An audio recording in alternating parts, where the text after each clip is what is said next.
Think I like this little light. I did not realize how aggressive that song was until people started doing that. Bit of a different vibe today, innit? You're in bed with me. You could have at least asked me for dinner first. Why are we going so fast? Okay, anyway. I'm a huge believer that nobody should change themselves just to be liked by others. Changing yourself to feel better and more confident about yourself, however, that's fair game to me. It's proven by Earth that when you know you look good, you feel better, you walk different, you have more charisma, you sit taller, all while still being authentic to yourself. But changing your look and your aesthetic can be a slippery slope into over-criticizing, so in order to do it properly without harming yourself, you have to master detachment and self-validation. Let's get into it. Am I holding the mic in front of my face too much? So first off, what is detachment? Some synonyms for detachment include disconnection, disengagement, and cutting off. So detachment is disconnecting yourself from something else. For the purposes of this video, we're going to say that detachment is cutting yourself off from the toxic opinions of insecure people. Pay attention to the people who are constantly criticizing you and picking at you, belittling you for every little thing that you do, but not actually giving you constructive criticism, especially if they're doing it to you, but not to other people. Those are the insecurities that they have that they're projecting onto you, and you have to detach from those because they don't belong to you. Detachment has to be done before self-validation. Why is it so important? It removes the importance of other people's opinions from your life. Like Tam Carr says, it takes them off of the pedestal and puts you on it instead. Now your opinions have more weight and more presence in your life, which makes total sense because you walk around with your mind and thoughts and opinions and feelings all day. Might as well have them come from a trusted source. So instead of taking what they say about you and holding on to it as truth immediately, which is attachment, hold it out in front of you and observe it. Compare it with how you initially thought or felt, and then ask yourself why their opinions have more weight. Why do they matter more to you? Why does their input have more authority than your own? And remember that sometimes people's input is okay. I would want somebody to tell me if I was looking raggedy. But is that genuine help coming from a trusted friend who knows how important my appearance is to me, which is constructive criticism? Or is that just insecure projection coming from somebody who's envious of my confidence and doesn't want me to get attention for it? Detachment also gives you the opportunity to create original opinions about yourself and consider what you want and deserve without relying on what other people are going to tell you, specifically insecure people. Because they're not going to tell you the truth. They're going to tell you what they want other people to believe about you so as to benefit themselves. And you're included in that other people. They want you to believe it about yourself as well. They're trying to shake you. So if you walk in with, a really cool outfit, they're going to tell you that your outfit is mid so that your confidence level drops. And now they feel better about themselves because your confidence dropping means your aura isn't as far reaching anymore. Now they have a chance to get other people attracted to them instead of you. Envy anyone? That's why you have to detach first, because if you try to validate yourself first without detaching, you won't be able to create those original opinions about yourself without falling into that habit of saying, well, you're not allowed to think that about yourself because you're too much, you laugh too loud, you talk too much, you're this, you're that. They can do that, but I can't do that. Because I'm me, and that's not allowed for me. So I'm just going to give myself 25% validation because that's an okay amount. That's an allowed level. That's a safe level for me. Babes. You do realize that's other people tamping you down so you don't shine brighter than them like they know you can, right? Now you're just doing it for them. If their opinions and critiques still live inside your head, they're going to take the place of your own. So once you've detached, you can sit down and think, well, what do I like?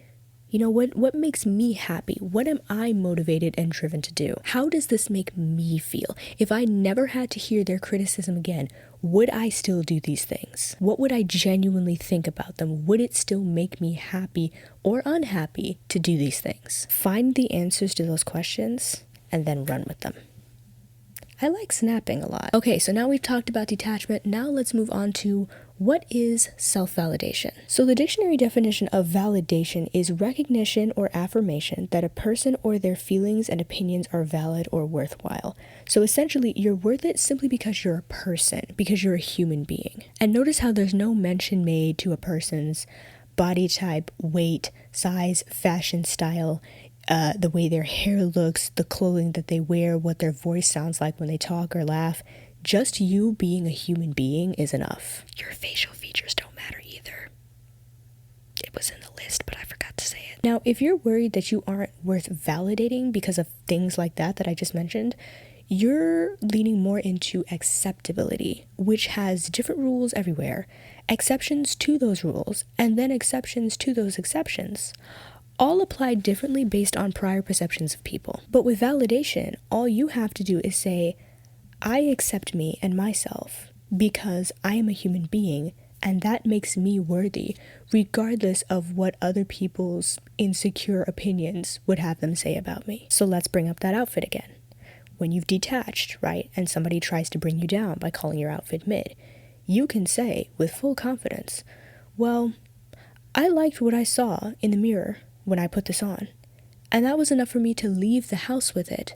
So it's enough for me now. See, when insecure people criticize you, they're hoping that some of that insecurity will fall off of them and stick to you so they don't have to deal with it anymore. They have created rules of social safety for themselves, and they control and manage other people to fit into those standards that they've set for themselves because it gives them temporary relief from the feeling of people watching them and observing them and who they're associated with. I guess you could kind of say it makes it a little bit easier for them to be perceived by other people without actually having to do the inner work to make sure that other people perceiving them doesn't actually bother them like that. But what self-validation does is ricochet that insecure projection back onto them and force it to be their responsibility again, which duh, of course it was. It always was. That's why their entire friend group is toxic and insecure.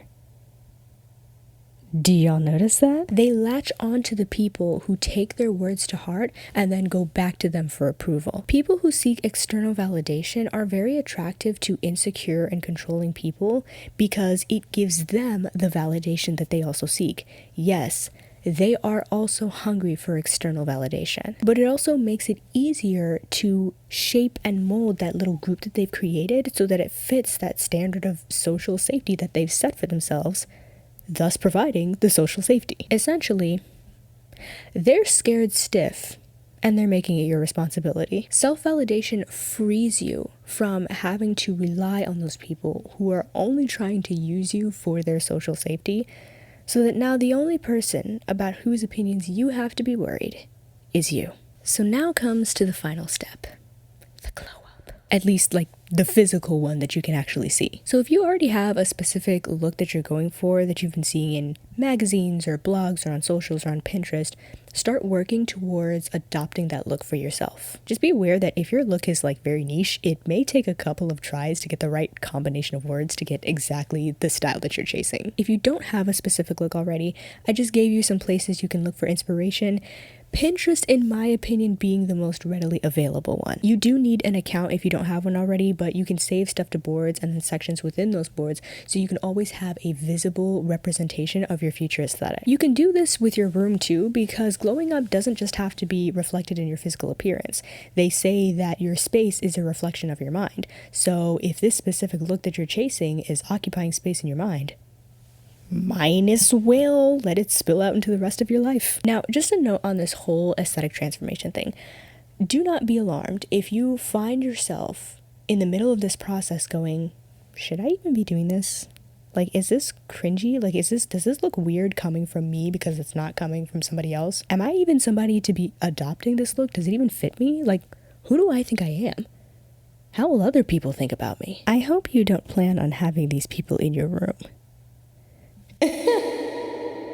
Why does their opinion matter? Because this is something that you've either never done before or you've tried it before but you couldn't sustain it.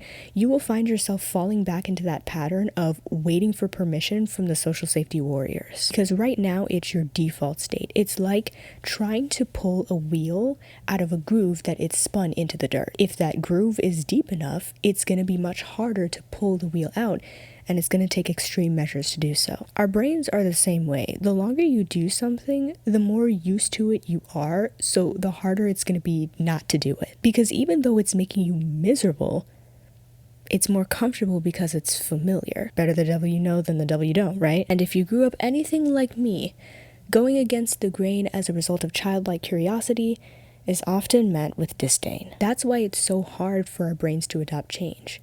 We're expecting to get in trouble for it. I'm so sick of adults with too much eagerness to get kids in trouble for everything. Like, it's not gonna make you feel better about your own childhood. But anyways, if you do actually fall back into those patterns, don't beat yourself up about it. Because again, you're still a wheel in the dirt.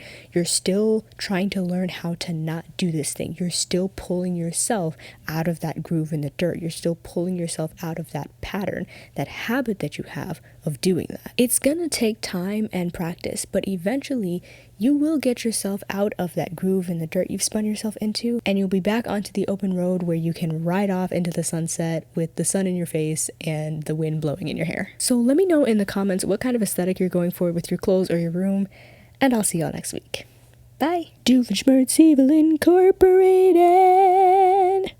After Hours.